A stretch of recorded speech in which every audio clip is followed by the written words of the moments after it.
নাসিক থেকে মুম্বাই ফ্যামিলি ট্যুরে গেছিল। ও কার ড্রাইভ করছিল আর ওর ছোট বোন রিয়া ওর পাশে বসেছিল। ওর মা আর বাবা ব্যাক সিটে ছিল। রাজবীর, মুম্বাইতে তো আমরা কখন চলে এসেছি, তুমি তো বলছো না আমরা কোথায় দাঁড়াবো? হ্যাঁ দাদা, এমনিতেও আমার খুব খিদে পেয়েছে। আরে আরে, যদি বলে দিই তাহলে সারপ্রাইজের মজাটাই তো থাকবে না। কিছুক্ষণ ড্রাইভ করার পরে ওরা একটা আলিশান হোটেলের সামনে এসে দাঁড়ালো। মাই গড, এটা তো কত বড় হোটেল!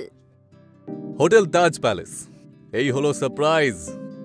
দাদা, you are too sweet, love you. ওরা চারজনে হোটেলের ভেতরে পৌঁছালো। রিসেপশনে একটা মেয়ে বসেছিল আর ম্যানেজারও ওখানেই দাঁড়িয়েছিল। Welcome to hotel Taj palace, how may I help you? একটা ফ্যামিলি রুম লাগবে আমাদের, যেখানে আজকে রাতটা আমরা ভালো করে কাটাতে পারি। হ্যাঁ অবশ্যই, আপনারা পেয়ে যাবেন। রিসেপশনিস্ট রাজবীরকে একটা চাবি দিল। ওরা চারজনে নিজেদের লাগেজের সাথে একটা ঘরে পৌঁছালো, যেখানে 4টে বেড ছিল। বাহ দাদা, এটা সত্যি খুব ভালো হোটেল।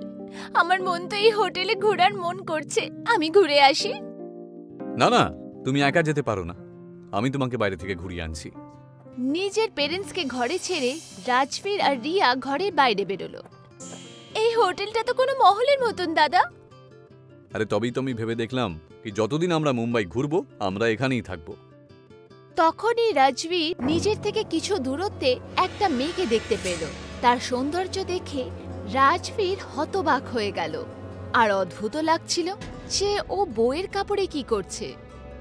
আরে রিয়া, তুমি একটু মা বাবার কাছে যাও তো, আমি একটু পরে আসছি। মেয়ে দেখতেই আমাকে ভাগিয়ে দিচ্ছ, তাই না? আরে স্টুপিড, চুপচাপ যাও তো এখান থেকে, আমি এক্ষুনি আসছি। ঠিক আছে। এটা বলে রিয়া ওখান থেকে চলে গেল। আর এবার রাজবীর সে মেয়েটার দিকে এগিয়ে গেল। এক্সকিউজ মি, আমার নাম হলো রাজবীর, আর আপনি? আমার নাম সুমিত্রা। এই হোটেলে কি আপনার বিয়ে হচ্ছে? না তো, আমিও আপনার মতোই হোটেলে আছি। কি হয়েছে, এইভাবে কেন হাসছেন? আই এম সরি, বাট আপনি এইভাবে কোণে এসে যে এখানে থাকছেন, এটা খুব অদ্ভুত লাগছে। কোনো ব্যাপার না, যদি আমি শর্ট ড্রেসে থাকতাম তাহলে হয়তো আপনার অদ্ভুত লাগতো না, তাই না? হ্যাঁ, লাগতো না, কিন্তু আপনি এখানে একাই রয়েছেন নাকি কেউ সঙ্গে আছে? হ্যাঁ, আমার সাথে আমার পেরেন্টস আছে। আপনি ওনাদের সাথে দেখা করতে চাইবে? এ তো দেখছি খুব ফাস্ট। যাকগে, যাই হোক, গিয়ে দেখি না একবার। অবশ্যই, যখন আপনি বলছেন তাহলে দেখাই করি না। আসুন আমার সাথে। ওই মেয়েটি রাজবীরকে একটা ঘরে নিয়ে গেল। আরে এই রুমটা তো আমাদের থেকেও দেখছি বেশি বড়, কিন্তু তোমার ফ্যামিলি কোথায়? একজন নতুন বউয়ের ফ্যামিলি নয়, একজন নতুন বরের দরকার হয়। এটা বলেই ও রাজবীরের ছাতিতে নিজের আঙ্গুল রাখলো আর ওকে বেডের মধ্যে ফেলে দিল। আর ও আস্তে আস্তে নিজের মুখটা ওর মুখের কাছে নিয়ে গেল। ওর হাসি দেখে রাজবীরও থতমত খেয়ে গেছিল। তখনই রাজবীরের নজর সাইডের ড্রেসিং টেবিলে মিররের দিকে গেল। ও দেখল যে ওই আয়নায় বউকে তো দেখাই যাচ্ছিল না। তখনই ওই বউয়ের মুখ ভয়ানক হয়ে গেল। রাজবীর ওকে ধাক্কা দিল আর তৎক্ষণাৎ সেখান থেকে বেরিয়ে গেল। কিন্তু এটা কি, ও দরজা থেকে বেরোনোর পরও ওই ঘরে পৌঁছে গেল। রাজবীর, আমার মতন সুন্দরী বউকে কে এভাবে ছেড়ে চলে যায়? আসো, আসো আমার কাছে। রাজবীর আবার দরজা থেকে বাইরে বেরিয়ে গেল আর 2-3 বার ভাবে এইভাবেই করার পর ও করিডোরে এলো। নিজেকে করিডোরে দেখে ও নিশ্চিন্ত হলো। আর সেই সময় রুম সার্ভিস বয় ওখান থেকে যাচ্ছিল। আরে স্যার, আপনি এরকম ভয় পেয়ে কেন রয়েছেন? এই ঘরের মধ্যে একটা পেতনি রয়েছে, ও আমাকে মারতে যাচ্ছিল। কে? আরে গত 6 মাস ধরে আমি এখানে কাজ করছি, জানেন তো, এখানে কোনো পেতনি টেতনি নেই। তখনই সেই বউ বিদ্যুতের বেগে সেখানে এসে সেই সার্ভিস বয়ের গলা ধরে ফেলল। কি বললি? এখানে কেউ নেই? না। ওই সার্ভিস বয়ের চোখ হতবাক হয়ে গেল। রাজবীর ওখান থেকে খুব দ্রুত পালিয়ে গেল। ও পেছনে ঘুরে তাকাতে চাইছিল না। তখনই পেছন থেকে একটা আওয়াজ খুব দ্রুত এলো আর ও সামনে এসে পড়ল। রাজবীর সেটা দেখে ওর গায়ে লোম খাড়া হয়ে গেল। ওটা সেই সার্ভিস বয়েরই কাটা মুন্ডু ছিল। রাজবীর নিজের ঘরে পৌঁছালো আর ও নিজের ঘরের দরজা বন্ধ করলো আর লম্বা লম্বা নিঃশ্বাস ছাড়লো। রাজবীর বাবা, কি হয়েছে? মা, বাবা, তাড়াতাড়ি এখান থেকে চলো। এই হোটেলটা হন্টেড। আমি একটু আগেই এখানে একটা পেতনিকে দেখেছি। ও এখানকার সার্ভিস বয়কেও মেরে ফেললো। রাম রাম রাম রাম রাম, চলো যাই এখান থেকে তাড়াতাড়ি। ওরা চারজন নিজের লাগেজ ছেড়ে যেমন তেমন সেখান থেকে বেরোলো। আর ওরা রিসেপশনে দাঁড়ানো ঠিক মনে করলো না। আর ওরা যখন দরজার সামনে এলো, দেখলো দরজা বন্ধ আছে। এই দরজাটা বন্ধ হয়ে গেল কেন? স্যার, আপনারা একটু আগেই তো এসেছেন আর আপনারা এখনই চেক আউটও করেননি স্যার। তাহলে আপনারা এইভাবে কোথায় চলে যাচ্ছেন? এই হোটেলে একটা পেতনি রয়েছে। এখানে থেকে আমরা মৃত্যুর অপেক্ষা করতে চাই না। আরে আপনি কি কথা বলছেন স্যার? তখনই হঠাৎ পুরো হোটেলের লাইট ফ্লিক করতে লাগলো আর তখনই সেই রাক্ষসী বউ ওদের সামনে এলো। ওকে দেখে ম্যানেজার আর রিসেপশনিস্ট দুজনেই হতবাক হয়ে গেল।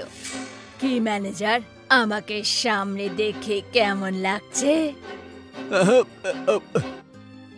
এখন ওরা দুজনেও চিৎকার করতে করতে দরজার সামনে গেল। আর এইবার আর চাবি লাগানোতেও দরজা খুলছিল না। আর ওরা দরজা খোলার জন্য জোর লাগাচ্ছিল।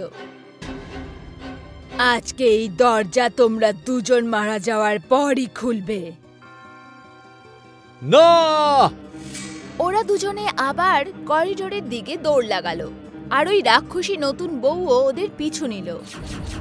ও ওদের ধরতেই যাচ্ছিল, তখনই ওরা দুজনে একটা ঘরে এলো যেখানে একটা মন্দির ছিল। রাক্ষসী চুড়েল ওখানে আসতে পারত না। বাইরে আসো দুজনে, কতক্ষণ ভেতরে লুকিয়ে থাকবে? আমি তোমাদেরকে ছাড়বো না। রাজবীর আর ওর পরিবার পুরোপুরি ভয় পেয়ে গেছিল। ওই চুড়েল আবার ওদের কাছে ফেরত এলো। তোমরা ওদের দুজনকে বাইরে বের করে আনো, নয়তো আমি তোমাদের কাউকে ছাড়বো না। সুমিত্রা, আমি তোমাদের কি ক্ষতি করেছি বলো তো? তুমি এখানে কবে থেকে আছো আর কেনই বা আছো? আমরা তো কিছুই জানি না। আমাদেরকে এখান থেকে যেতে দাও প্লিজ। আমি তোমাদের এখান থেকে যেতে দিতাম, কিন্তু এখন তোমরা যেতে পারবে না। আমার কাছে শুধু রাতের অবধি সময় আছে। যদি ওরা দুজনে বাইরে না আসে, তাহলে সকাল হতে আমি ওদেরকে মারতে পারবো না। কিন্তু এমন কি আছে যে ওদের দুজনকে মারার জন্য তুমি এতটা উৎসাহিত হয়ে উঠেছো? এখন ওই দুলহান চুড়েল নিজের কাহিনী বলা শুরু করলো। আগের মাসে ও ওর বরের সাথে ওই হোটেলে গেছিল। নরেশ, আমরা পালিয়ে বিয়ে তো করে নিলাম, কিন্তু এখানে থেকেও গেলাম। কিন্তু সকাল হতে তুমি আমাকে কোথায় নিয়ে যাবে? আরে শুধু আজকে রাত্রি আমাকে এখানে থাকতে হবে, তারপরে আমরা দিল্লি যাব আর ওখানে গিয়ে একটা ভালো ফ্ল্যাট নিয়ে আরাম করে থাকবো। ওর কথাতেই ওর বাড়ির সব গয়না আর টাকা নিয়ে চলে এসেছিল। ও ওর সাথে একটা নতুন জীবন শুরু করতে চেয়েছিল, কিন্তু মাঝরাতে ওর সাথে এমন হলো যেটার ও আন্দাজাও করেনি। জান, এখন তুমি আমার জন্য এত পয়সা যখন জোগাড় করে নিয়েছো, তাহলে আমি সারা জীবনটা আরাম করে ফুর্তি করে কাটাতে পারি। এটা তুমি কি বলছো নরেশ? এখন আমার আর তোমার দরকার নেই। ও আমার পেটে ছুরি মেরে আমায় শেষ করে দিল। এই রিসেপশনিস্ট আর ম্যানেজার যখন এই কথা জানতে পারলো, তখন ওরা এই কথা লুকানোর জন্য নরেশের থেকে টাকা নিয়ে নিল আর আমার লাশটাকে লুকিয়ে দিল। আমার আত্মা তখন থেকে এখানে ঘুরে বেড়াতো, কিন্তু আমার কাছে শক্তি ছিল না। কিন্তু আজ অমাবস্যার রাত, এই জন্য আমার মধ্যে কালো শক্তি চলে এসেছে। তোমার সাথে খুব অন্যায় হয়েছে, কিন্তু আমাদের প্লিজ এখান থেকে যেতে দাও। তোমাকে সাহায্য করতে পারবো না আমরা।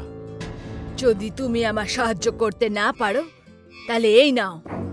ও রিয়াকে ধরলো। রিয়া মা, ওদের দুজনকে বাইরে বের করো, নয়তো আমি ওকে এক্ষুনি শেষ করে দেব। না, আমি এক্ষুনি ওদেরকে নিয়ে আসছি।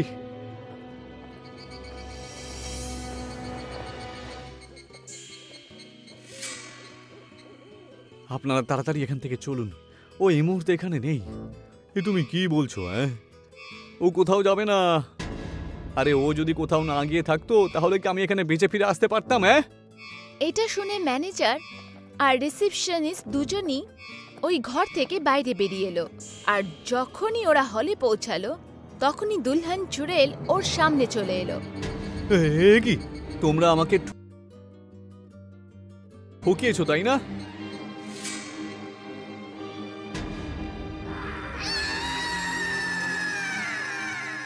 আমাদের যেতে দাও, তোমার কাজ তো আমরা করে দিয়েছি।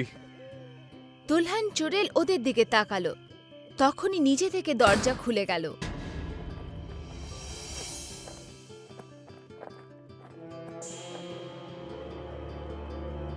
তখনই ওদের কারের বোনাটে ম্যানেজারের মুন্ডু কাটা দেহ এসে পড়ল।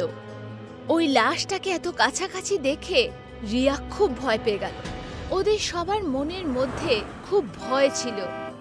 রাস্তার মধ্যে যতই হোটেল এলো কিন্তু ওদের সাহস হলো না কোথাও দাঁড়ানোর। ওরা চারজনে নিজেদের ঘরে এসে নিশ্চিন্ত এলো। একে অপরকে সুরক্ষিত ঘরে দেখে ওদের একটু শান্তি হলো, কিন্তু এই রাত ওদের সব সময় মনে থাকবে।